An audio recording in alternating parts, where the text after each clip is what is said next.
죄악으로 가득한 이 세상의 생명과 빛으로 오신 주님을 저희가 함께 모여 찬양하고 예배할 수 있음에 감사드립니다. 인간으로 이 땅에 오셔서 참 생명의 길이 되어주시고 오직 순종과 희생으로 하나님의 뜻을 완성하고 주님이 계심에 감사드립니다. 그리스도께서 이 땅에 오신 참 뜻을 깨달아 구원받는 영혼들이 많아지길 기도합니다. 저희 새생명교회가 그 사역을 잘 감당할 수 있도록 도와주시길 기도합니다. 그리스도의 복음을 전함에 최선을 다하며 이웃과 함께 나누는 삶을 살 수 있기를 기도합니다. 오늘의 예배에도 성령님의 인도하신 가운데 은혜가 충만하기를 간구하며 예수 그리스도의 이름으로 기도합니다. 아멘. 할렐루야. 저희 이 시간 찬양 드리는 시간을 갖겠습니다. 저의 첫 곡은 당신은 사랑받기 위해 태어난 사람 찬양하겠습니다.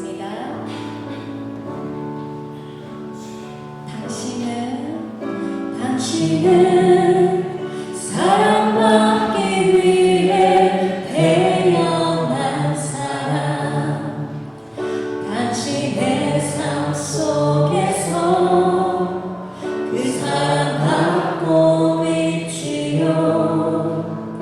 당신은 사랑받기 위해 태어난 사람, 당신의 삶 속에서 그 사랑받고 우리 다시 하겠습니다.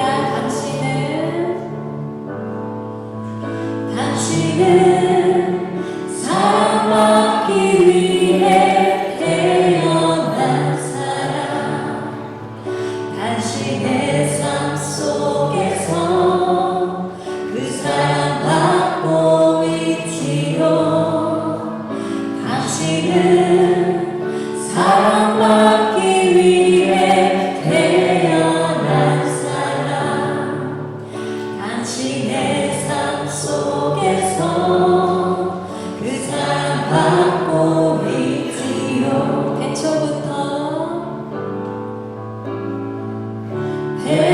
대초부터 시작된 하나님의 사랑은 우리의 만남을 통해 열매를 맺고 당신이 이 세상에 존재함으로 인해 우리에게 얼마나 큰 기쁨이 처음부터 다시 하겠습니다.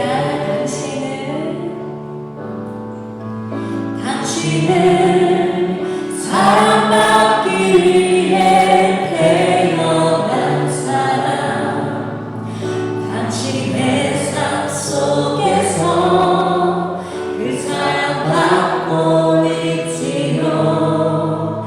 당신은 사랑받기 위해 태어난 사람, 당신의 삶 속에서 그 사랑받고 있지요.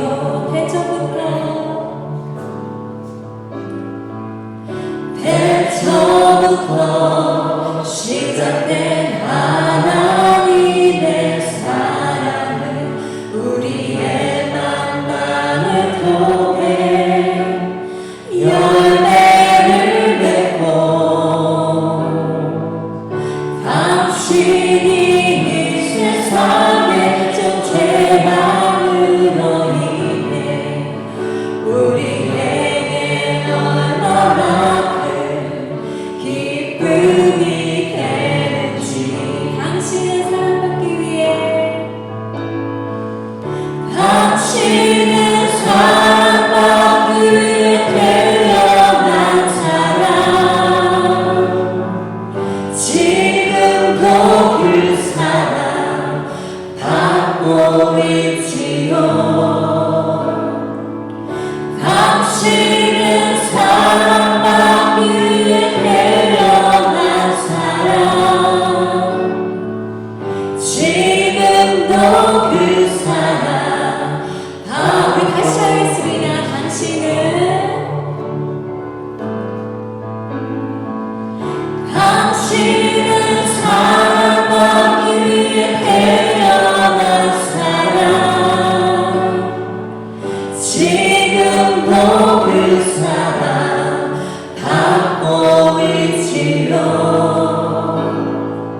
박수 치면서 찬양하겠습니다.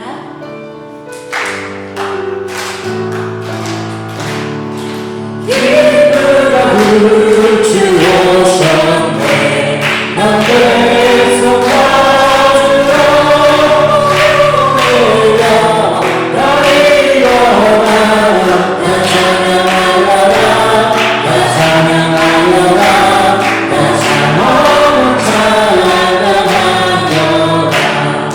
그 세척한 새 예수님 나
시절 지날 때 깊은 한숨 내쉴 때 그런 풍경 보시며 간직하는 분 있네.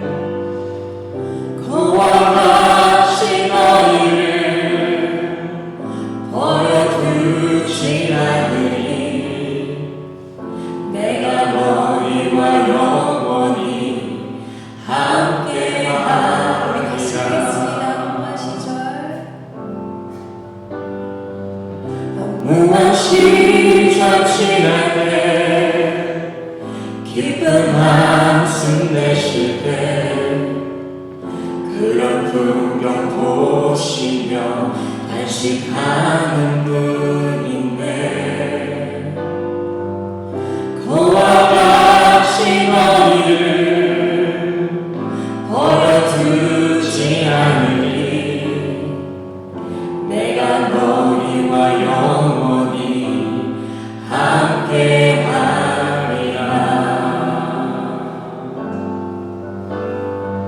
성령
묵상하시겠습니다.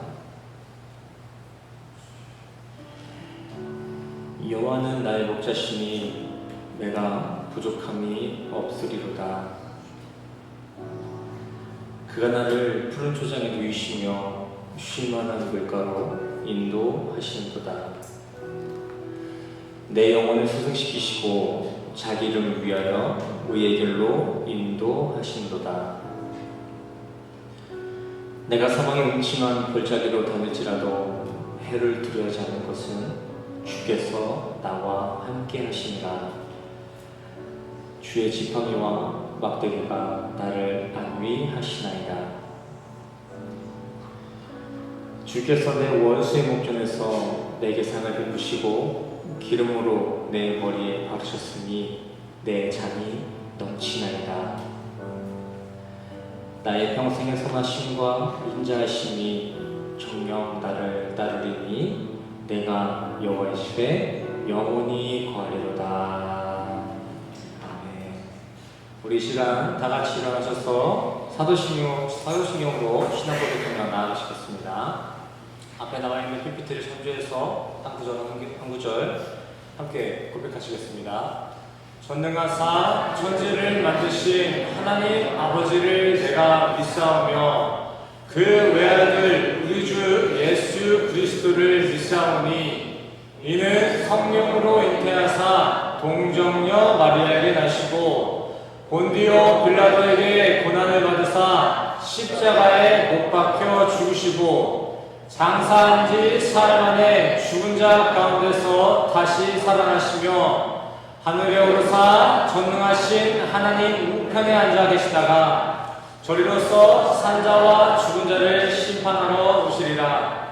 성령을 믿사오며 거룩한 공예와 성도가 서로 교통하는 것과 죄를 사하여 주신 것과 몸이 다시 사는 것과 영원히 사는 것을 믿사옵나이다. 아멘. 모두 접속해 주시길 바랍니다. 교회 소식입니다. 오늘 주님의 말씀을 듣고자 이 자리에 모이신 우리 성도님들을 주님의 이름으로 환영하고 축복합니다. 예배 시간은 주일 11시 한 차례 있고요. 다른 성경 공부가 필요하신 분들은 교회로 연락해 주시길 바랍니다. 헌금 시간은 따로 없습니다. 예배가 끝나고 돌아가시는 길에 문 앞에 놓여진 헌금함에 헌금을 내주시길 바랍니다. 오늘 주일 예배는 성탄 감사 예배로 드려집니다. 성탄에 대한 기쁨과 감사를 누릴 수 있는 귀한 예배 되시길 바랍니다. 학생 청년회에서 십시일반 마음을 모아서 성탄 모금을 위한 수제 빵을 만들었습니다. 돌아가시는 길에 하나씩 가져가 주시고 이에 마음에 감동이 되시는 분들은 기도로서 또 성탄 모금 후원으로서 함께 해주시길 바랍니다. 다음 주일 예배는 신년 감사 예배로 드려집니다. 한 해 동안 지켜주신 주님의 은혜에 대한 감사하는 마음으로 이번 한 해도 함께 하실 주님의 은혜를 기대하는 마음으로 예배를 준비해 주시길 바랍니다. 또 이제 주일학교 학생들, 이제 유치부 학생들을 위해 이렇게 조그마한 선물 준비했습니다. 집에 가정에 아이들이 있으신 분들은 나가시는 길에 하나씩 받아가시길 바랍니다. 오늘 본문 말씀입니다. 오늘 본문 말씀은 마태복음 10장 34절에서 39절까지 말씀드렸습니다.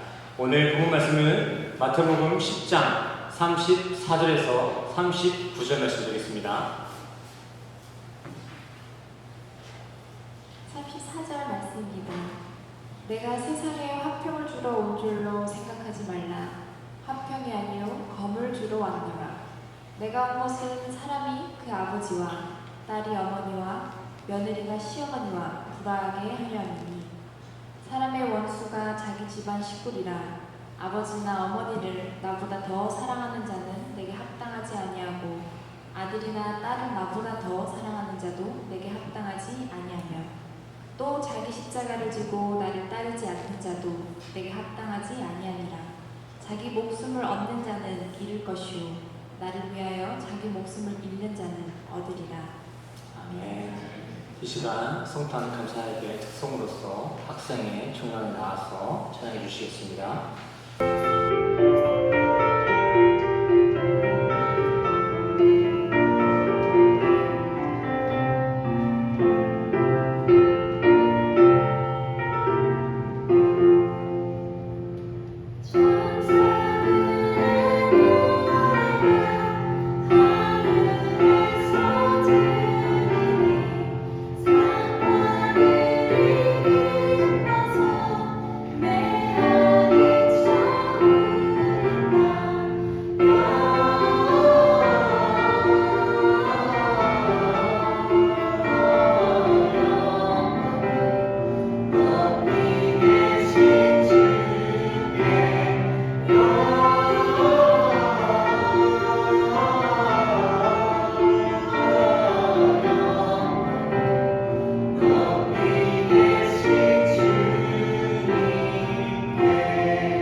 코로나 이후로 처음으로 학생들이 모여서 독송을 준비했습니다.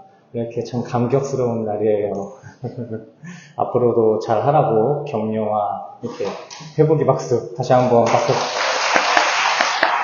감사합니다. 자, 우리 오늘 말씀 다 같이 읽어볼까요? 시작. 내가 왜 온 줄 아니? 예, 오늘 말씀 제목은 내가 왜 온 줄 아니입니다. 오늘은 나이 불문, 종교 불문 할 것 없이 모두가 해피한 성탄절입니다. 성탄절. 우리 옆 사람과 인사할까요? 메리 크리스마스. 즐거운 성탄절입니다. 좀 춥지 않으세요? 춥죠? 크리스마스라고 또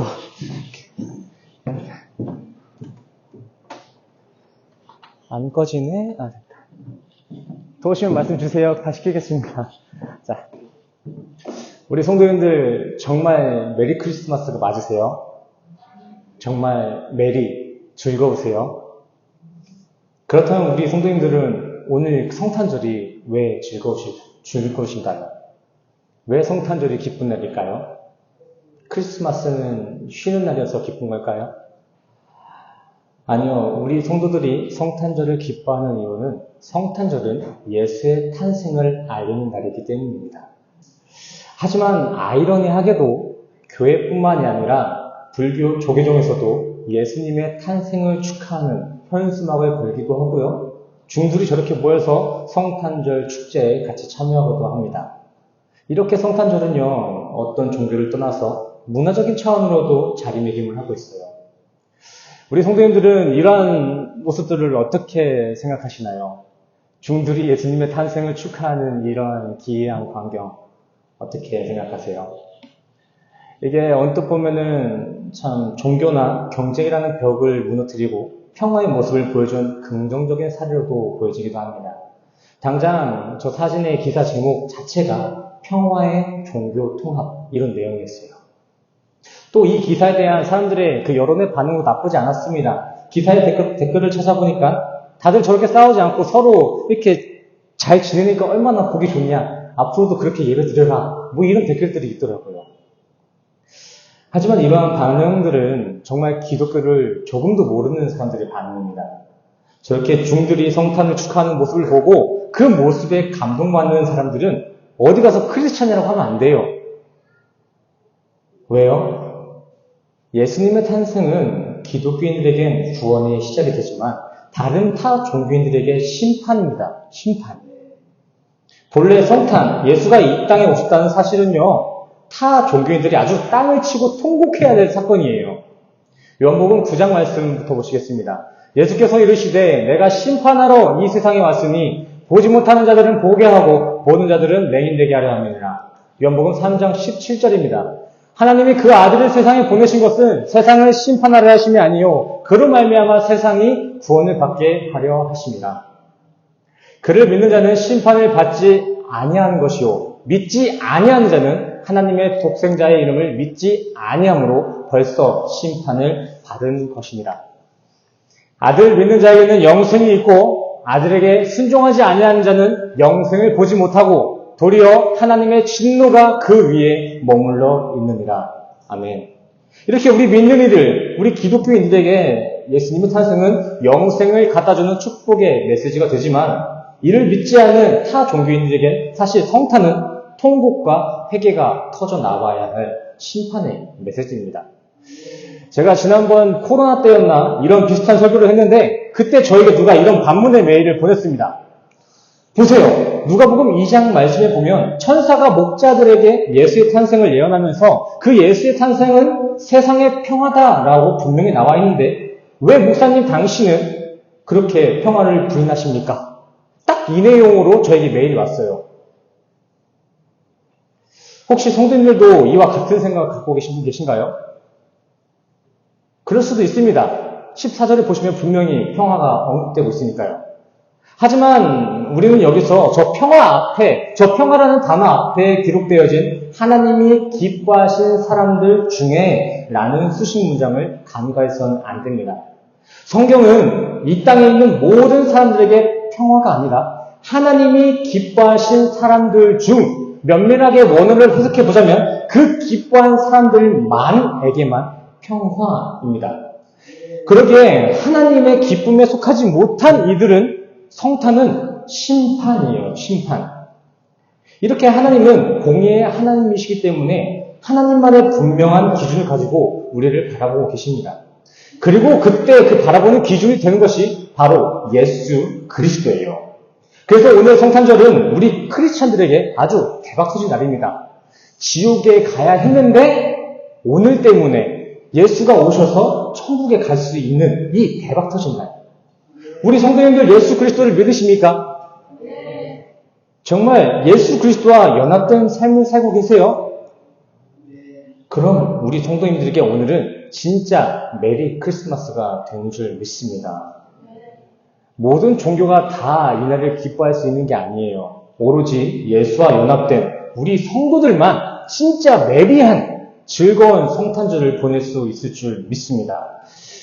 또한 저는 우리 성도님들이 오늘 하루만 이 성탄절의 감격을 가지고 사는 것이 아니라 아직 우리에게 남겨진 여정까지도 주 안에서 메리한 즐거운 신앙생활 되시기를 간절히 소원합니다. 자, 오늘 본문 말씀 보시겠습니다. 오늘 본문 말씀에서도 성탄의 진리가 기술되고 있습니다. 34절 같이 읽어볼까요? 시작. 내가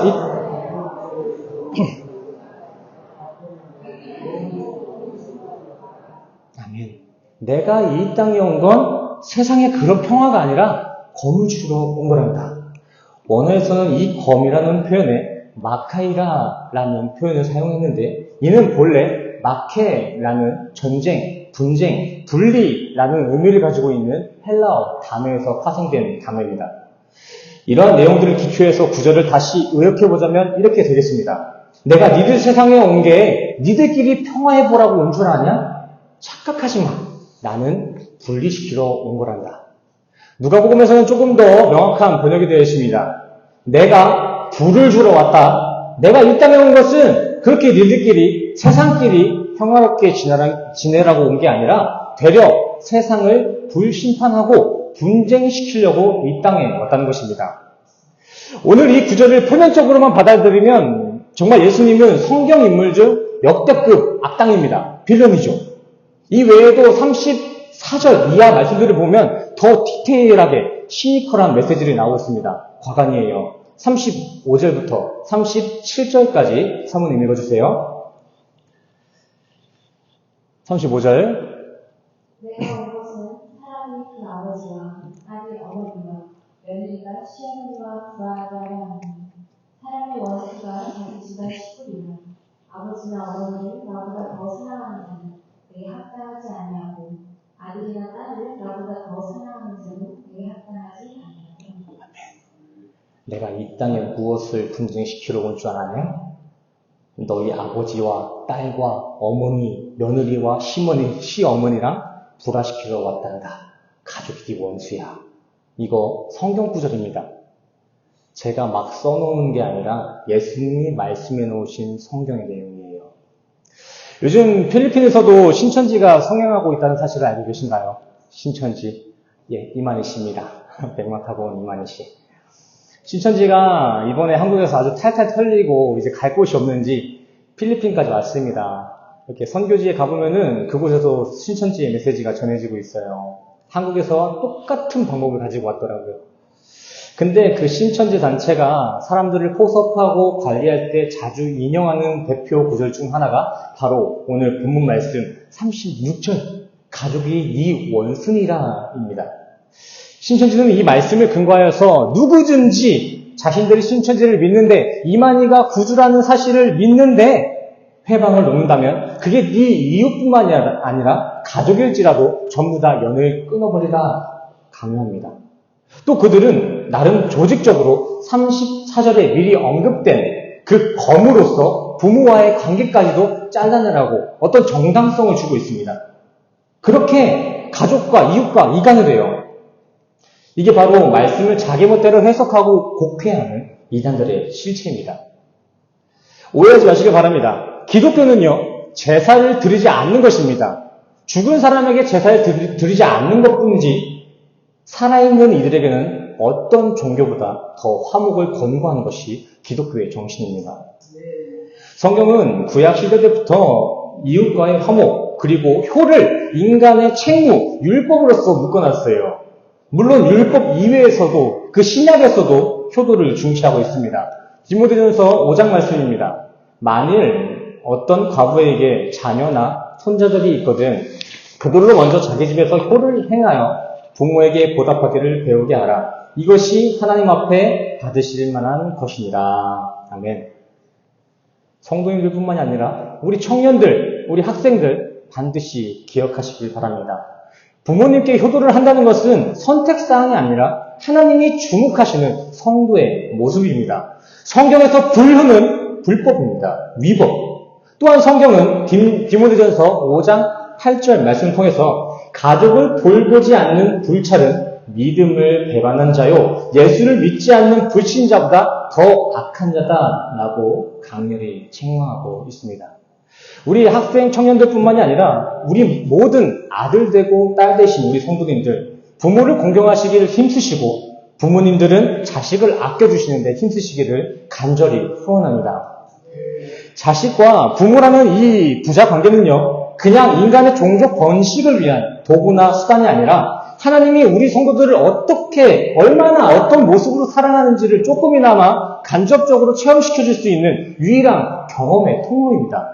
부모와 자식 관계는 이 유한한 인간이 하나님이 그 무한한 아가페 사랑을 가장 밀접하게 경험시킬 수 있는 하나님의 선물이에요. 하나님의 선물. 그렇기 때문에 효를 행하는 것은 선택사항이 아닙니다. 우리는 부모를 섬기고 공경함을 통하여서 하나님과 나의 관계, 하나님이 어떻게 나를 사랑하시는지에 대해서 순백하게 배워야 될 필요가 있다는 것입니다. 우리 학생 청년들 부모님께 효도하시길 바랍니다. 이럴 때 아멘 하는 거야. 부모님께 효도하시길 바랍니다. 아멘. 그리고 우리 성도님들은 그런 하나님의 선물이신 우리 학생들을 많이 사랑해 주시길 바랍니다. 근데 왜 예수님은 오늘 본문 구절에 가족과의 관계를 그렇게 기록하셨을까요? 아주 박살을 내시잖아요. 오늘 구절은요, 단순히 구절마다의 순종을 요구하는 율법적인 구절이 아니라 어떤 한 가지의 목적을 품고 그 목적을 설명해주기 위해 서술하고 있는 예시 구절들입니다. 오늘 본문은 단순히 한 구절마다 어떤 요구를 하고 계신 게 아니라 마지막 절 38절에 포커스를 두고 위 구절들을 예시로서, 서브로서 이렇게 기술하고 있는 거예요. 그렇다면 오늘 본문의 목적지인 38절과 39절 보시겠습니다. 자, 38절 함께 읽겠습니다. 시작.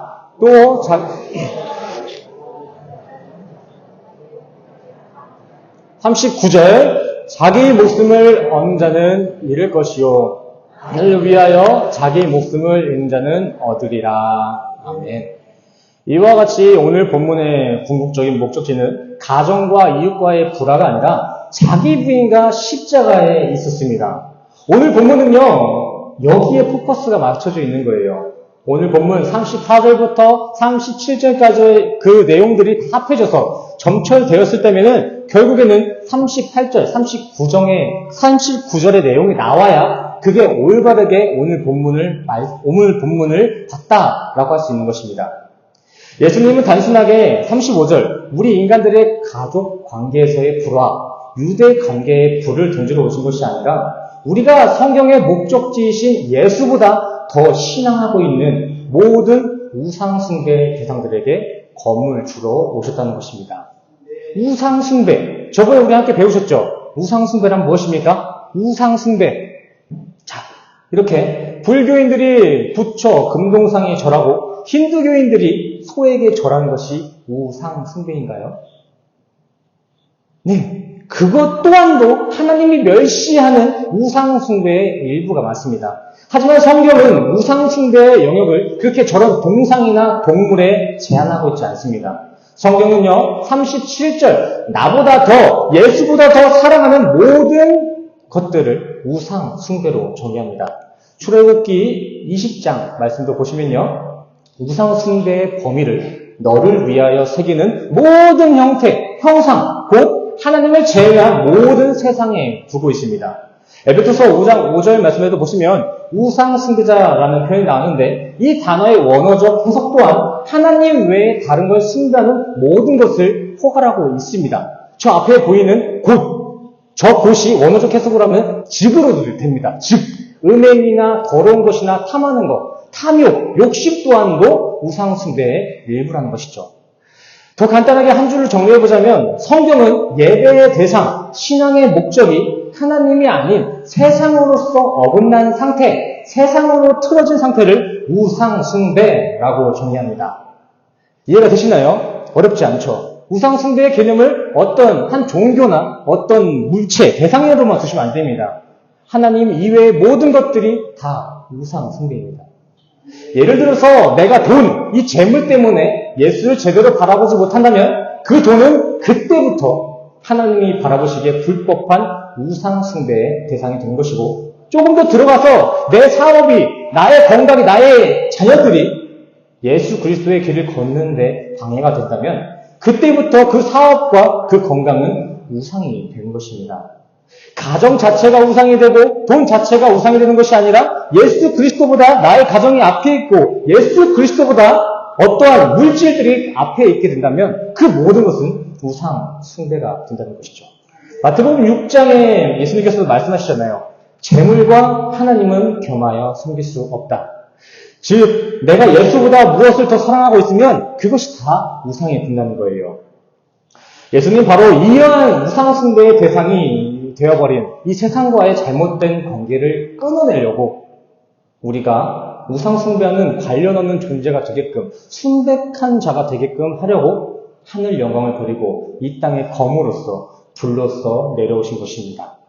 어떻게 해서든 우리 천국 보내려고 우리가 깨끗해서 온 것이 아니라 너무 더러워가지고 저거 좀 깨끗하게 해서 어떻게든 천국 보내려고. 생각해보세요. 자식이 학교에 가서 하라는 공부는 안 하고 술 먹고 담배 피는 이런 불법을 행하고 있으면 누구보다 마음 아파하는 건 그 부모입니다. 체벌할 수 있는 사람도 부모고요. 물론 자식을 내놓은 부모들을 제외하고는 이외의 모든 부모는 그렇게 학생의 잘못된 길을 방관하지 않습니다. 예수님도 그 부모님의 마음과 마찬가지입니다. 자신의 천국 아들들이 장차 천국에 들어오려면 세상의 속대가 타면 안 되는데 이미 자신의 아들들이 세상의 속대가 너무 많이 탄 거예요. 그래서 예수님은 하늘의 영광도 뒤로 하시고 이 땅의 말씀의 검으로 성육신하신 것입니다. 우리 아들들을 천국에 입성하길 방해하고 유혹하는 것들을 다 검으로 잘라내려고 우리 다 아들들이 묻히고 있는 우리 천국 백성들이 묻히고 있는 그 더러운 거 좀 태우려고 예수님은 하늘의 권세를 잠시 내려놓고 이 땅에 내려오셨다는 것입니다. 그래서 우리가 하나님의 자녀로 살아갈 때에는 고난도 함께 찾아오는 것입니다. 내가 아끼던 세상, 내가 우상시하던 세상을 예수님께서 우리의 삶에 찾아와서 말씀의 검으로 베어내니까 얼마나 아플 거예요. 그 돈 벌려고 생명을 다 쓰고 그 가족도 지키려고 그 건강 지키려고 모든 시간을 투자했는데 예수님께서 그것을 부인해라. 다 잘라러 오셨으니까 얼마나 그 과정이 아플 거예요. 번영신학이나 민중신학자들은 그저 이 땅 축복에만 미쳐 있어가지고 성도들이 어떤 고난을 받기만 하면 너 저주받았다, 빨리 회개해야 된다 라고 여기지만 그것은 복음이 아닙니다. 사도 바울도 그렇고 예수님도 그러셨듯이 본래 정말 제대로 된 성도들에게는 반드시 고난이 올 것이고 그 고난이야말로 진짜 천국에 입성할 성도임을 확증시켜주는 하나님의 축복입니다. 고난을 줘서라도 사랑의 매라는 표현 알죠? 사랑의 매를 대서라도 천국에 어떻게든 들여보내야 할 진짜 귀한 성도. 그게 우리예요. 삶이 고달프시죠? 왜 고달프신 줄 아세요? 그렇게 해서라도 천국 보내시려고 하나님의 노력입니다. 우리의 삶 가운데 막 어려움이 없어요. 그거 너무 좋아하시면 안 됩니다. 고난을 선물로 맞이하시길 바랍니다.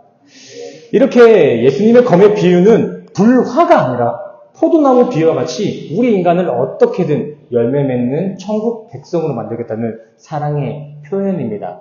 우리의 삶 가운데 어려움이 닥쳐오고 고난이 닥쳐오면 그걸 저주다, 낭망할 것이 아니라 우리 주님이 나를 이렇게 사랑하는구나. 사랑의 매를 나한테 대시는구나. 우리 성도님들, 모르는 친구들이, 모르는 아이들이 어디서 담배 핀다고 혼내킵니까?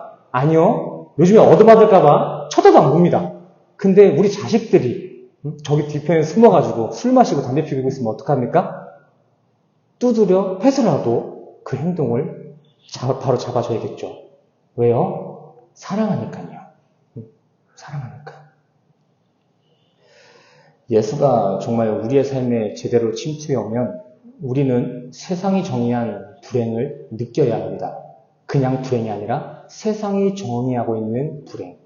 남들보다 건강하지 못하다는 이 불행. 남들보다 부유하지 못하다는 이 불행. 우리 성도는 이러한 세상 불행을 선택하고 피할 수 있는 게 아니라 무조건 맞이해야 합니다. 하나님의 시점에서 바라볼 때 그 세상의 불행은 결코 불행이 아닌 성도를 잘 되게끔 만들려내는 연단의 과정이기 때문입니다. 조금 건강을 쇠약하게 만들어서까지 주님만 바라보게 하는 그 연단, 조금 가난한 삶을 살게 해서라도 세상 풍요에 한눈 팔지 않게 하는 그 선도의 연단, 그래서 성도에게 고난은 저주가 아니라 하나님의 은혜입니다. 창조주 하나님의 목적은 오직 성도들의 구원에 맞춰져 있습니다. 하나님은 우리에게 부요를 줄 수도 없고 이 땅의 평화, 기근을 끊을 수도 없고 건강을 회복시킬 무능력한 존재가 아니라 세상의 부요나 육체의 건강과는 비교할 수도 없는 가장 좋은 것, 구원을 꼭 우리에게 쥐어주기 위해서 우리를 세심하게 살피시는 돌봄의 하나님인 줄 믿습니다. 이 땅에서 잘 먹고 잘 사시는 거 너무나 좋습니다. 저도 우리 성도님들이 잘 먹고 잘 사셨으면 좋겠습니다. 근데 그거 길어봐야 100년입니다. 100년. 하지만 하나님이 주고자 하시는 그 영생은요, 그 가장 좋은 것은 말 그대로 영원입니다. 영원한 생명. 그래서 사도 바울도 고린도전서를 통해서 이렇게 권고하고 있습니다. 영생이란 게 없다면 니들 마음대로 놀아라. 근데 말이야, 내가 그 3000층을 경고해보니까 그 영생 진짜 있더라. 니들 이 땅이 주는 그 유혹에 속지 말아라. 고린도전서 7장 31절. 니들이 누리는 그거에 너무 욕심부리지 마. 그거 내가 진리를 깨달으니까 그거 유한한 거더라. 그거 천국에 못 가져가더라. 그리고 예수님은 성도들에게 말씀하십니다. 먼저 그의 나라와 하나님의 의를 구하라. 여기서 핵심은 먼저입니다. 먼저. 니들의 형편은 내가 알 바가 아니니까 그냥 다 뒤로 제끼라는 게 아니라 먼저 최우선으로 하나님의 나라와 그의 의를 확보하라는 것이에요. 왜요? 그게 더 중요하니까요. 그 하나님의 나라의 영광이 얼마나 큰지 성경은 이렇게까지 기록하고 있습니다. 마태복음 18장 말씀. 멀쩡한 몸으로 지옥 가느니 장애를 가지고라도 천국에 가는 게 유익이다. 꼭 팔다리를 잘라야만 천국에 갈 수 있다는 것이 아니라 어떤 세상 유익도 천국의 영광에는 비교할 수 없으니까 천국을 막는 것이라면 과감히 절제하고 인내하라는 것이죠. 심오하지만 이게 바로 기독교의 구원의 진리입니다. 단순히 하루, 오늘 성탄절 하루 교회 예배 참여했다고 내가 오늘 성도로서 할 일 다 했다, 나는 영생 다 얻었다 라고 착각해서는 안 됩니다. 마태복음의 말씀과 같이 그저 형식적인 주여 주여 하는 외침, 주여 주여 하는 행위로는 천국에 갈 수 없습니다. 영생은요, 마태복음 19장의 말씀과 같이 나의 모든 전토를 다 버리고 팔 다리까지도 다 잘라내는 자기 부인을 하고 그 부인된 나의 인생 가운데 요한복음 17장 3절 하나님의 아들이신 예수 그리스도를 기노스코 품어내는 것, 그렇게 예수 그리스도를 품어낼 때 우리는 영생과 상관 있는 존재가 되는 것입니다. 교회 나왔다고 해서 다 천국 가는 거 아닙니다. 오늘 이 시간 출석하셨다고 다 천국 가는 거 아닙니다. 예수 그리스도를 기노스코, 지식으로 아는 것뿐만이 아니라 마음으로 품어내는 것, 예수와 동행될 때 그때서야 우리는 영생과 상관 있는 존재가 되는 것입니다. 기독교는요, 절대 착하기만 산다고 해서 율법을 잘 지킨다고 해서 천국 가는 거 아닙니다. 천국은 착하게 살겠다는 그 인간의 시도조차도, 율법을 지켜보겠다는 자신의 의조차도 완전히 부인하고 오직 예수 그리스도의 십자가, 그 십자가만 붙잡고 사는 인생만이 영생의 성도가 되는 줄 믿습니다. 오늘 설교가 그렇게 즐겁지 않죠? 좀 침울하잖아요. 좀 찔리기도 하고. 사실 제가 이 설교를 어젯밤 12시 돼서 싹 다 바꿨습니다. 원래 이런 내용이 아니었어요. 저도 나름 오늘 새로운 성도님들도 오실 거고 초신자들도 올 거고 학생들도 오니까 좀 부드러운 설교, 힘나는 설교로 이렇게 준비했었습니다. 그런데 12시쯤 되니까는 폭죽이 막 터지는 거예요. 팡팡. 막 노래가 흘러나가고 난리가 났습니다. 거기서 정신이 번떡 차려지더라고요.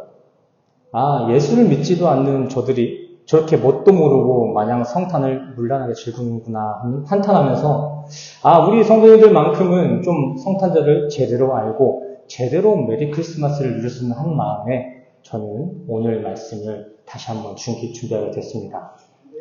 쉽지 않은 거예요. 쉽지 않아요. 12시부터 다시 준비했다고요. 잠을 잤을까요? 못 잤을까요? 여기 목사님 많으시죠? 너무 감사하네. 목사님들은 아실 거예요. 한 주간 준비했던 그 설교를 시작하기 몇 시간 전에 바꾸는 거. 좀 너무 세상적인 말이지만 아까워요. 분량으로 따지면 책이 몇 권인지 모르겠어요. 그 시간이 얼마인지 몰라요. 근데 그 말씀을 전할 수가 없더라고요. 왜요? 우리 성도님들이 가지고 있는 그 천국의 안위를 생각하니까 이 말씀을 안 전할 수가 없었어요. 근데 사실 원래 설교라는 것 자체가 목사가 제대로만 전한다면은 청중은 그 설교를 들었을 때 아픈 게 정상 아니겠습니까?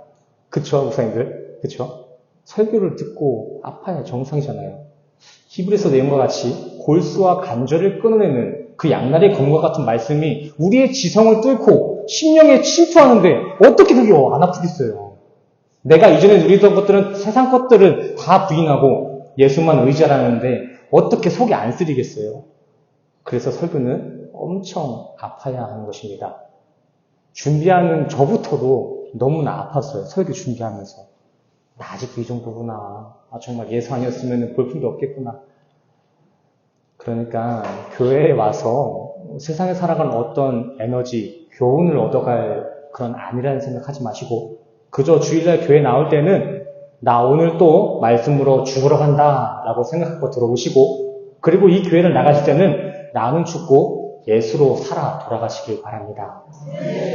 이 교회는 각자의 소원을 불러오는 게 아닙니다. 이 교회라는 곳은 예수가 내 소원이 되어야 되는 곳입니다. 교회는 주님만 저와 함께 하신다면 나는 충분합니다. 정말 예수님만으로도 저는 너무 행복합니다라는 순백한 고백이 기도되어지는 것이 바로 교회이고요. 그렇게 그러한 순전한 고백만으로 주님 앞에 나아가는 모임이 바로 예배입니다. 저는 그런 순전한 교회의 모습이 우리 새생명교회의 모습일 테기를 원하며 그런 순전한 모습의 예배자가 바로 우리 새생명교회 성도님들 모두가 되시기를 간절히 소원합니다. 이렇게 나는 죽고 오직 예수로만 사는 삶, 세상과는 경쟁의 검을 들이대고 십자가에만 우리의 목숨을 올인하는 삶, 예수만으로 만족을 누릴 수 있는 삶. 그것이 진정 하나님이 기뻐하시는 메리 크리스마스의 인생인 줄 믿습니다. 설교를 마치면서 우리 옆 사람과 인사합시다. 메리 크리스마스. 메리 크리스마스입니다. 할렐루야. 네. 오늘 설교는 여기서 마치겠고요. 설교를 통해서 우리에게 주신 감동을 가지고 또 한 주간 가지고 있었던 성탄의 감격을 가지고 우리 시간 찬양하며 기도하는 시간 되겠습니다. 먼저 찬양은 경배와 찬양 때 하셨던 성령이 오셨네 함께 찬양하시겠습니다.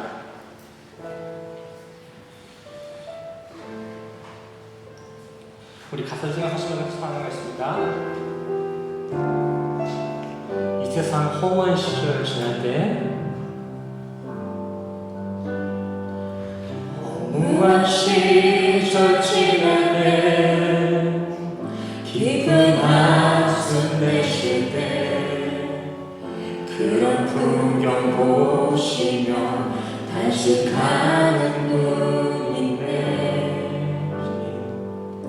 그와 같이 너희를 버려두지 않으리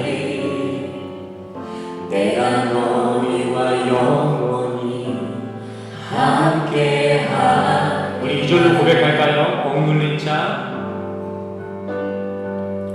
억눌린 자 같은 자 자유만이 없는 자 피난처가 되시는 성령님 계시네 주의 영이 계신 곳에 잠자유가 있다네 진리의 영이신 성령이 오셨네. 믿음으로 고백합시다. 성령이 오셨네. 성령이 오셨네. 성령이 오셨네. 내 주에 보내신 성령이 오셨네. 우리 인생 가운데 찾아오셔서 그 나쁜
기도하시겠습니다.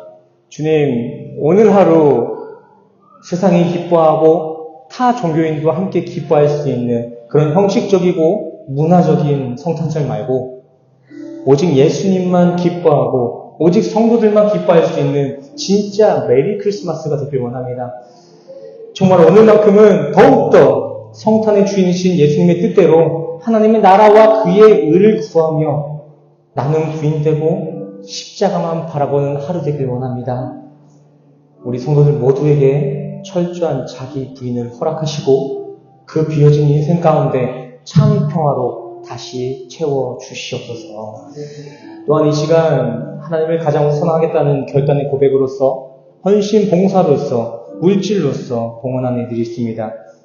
그들의 고백 가운데 주님의 풍성한 은혜로 보응하여 주시옵소서.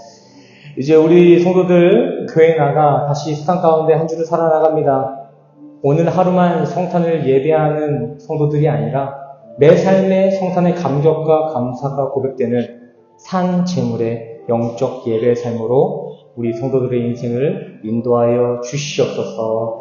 이번 한 주도 성령으로 함께 하실 주님의 은혜에 감사드리며 예수 그리스도의 이름으로 간절히 기도드렸습니다. 이 시간 다 같이 일어나셔서 축복의 통로 우리 서로를 축복하고 하나님께 영광 돌리는 시간 갖고 마지막 축도로서 오늘 예배를 마치도록 하겠습니다. 먼저 축복의 통로 함께 찬양하시겠습니다.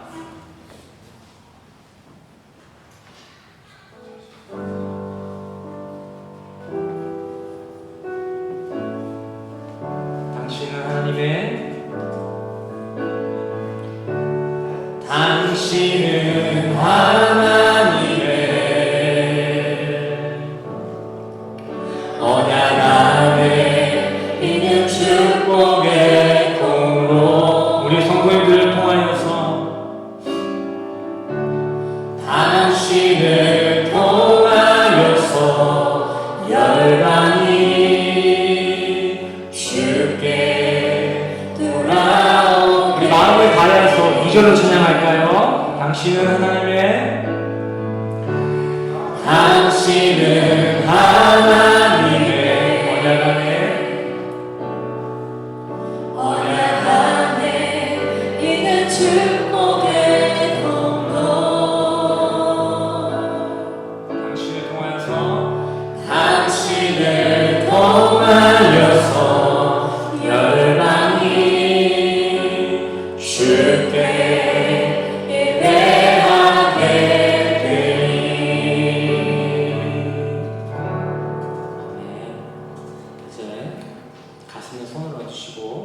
가슴에 손을 얹으시고 이 시간 축도로 나아가시겠습니다. 함께 축도하시겠습니다. 지금은 우리 주 예수 그리스도의 은혜와 십자가로 확증하신 주님의 사랑과 하나님의 영이신 성령님의 교통하심이 오늘 이 시간 성탄의 기쁨을 함께 누리기 위해 이 자리에 모이신 모든 성도님들의 머리 위에 지금으로부터 영원까지 함께 하시기를 간절히 축원하옵나이다.